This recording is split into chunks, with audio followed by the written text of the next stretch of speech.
اے پیغمبر صلی اللہ علیہ وآلہ وسلم، جب منافق لوگ تمہارے پاس آتے ہیں تو ازراہ نفاق کہتے ہیں کہ ہم اقرار کرتے ہیں کہ آپ بے شک اللہ کے پیغمبر ہیں، اور اللہ جانتا ہے کہ در حقیقت تم اس کے پیغمبر ہو، اور اللہ ظاہر کیے دیتا ہے کہ منافق یقیناً جھوٹے ہیں۔ انہوں نے اپنی قسموں کو ڈھال بنا رکھا ہے اور ان کے ذریعے سے لوگوں کو اللہ کی راہ سے روک رہے ہیں۔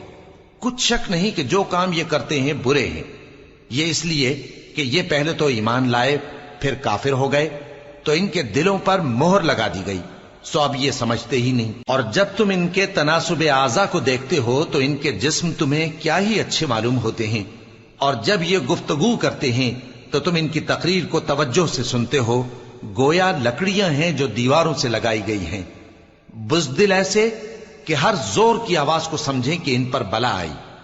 یہ تمہارے دشمن ہی ہیں، سو ان سے محتاط رہنا، اللہ ان کو ہلاک کرے، یہ کہاں بہکے پھرتے ہیں۔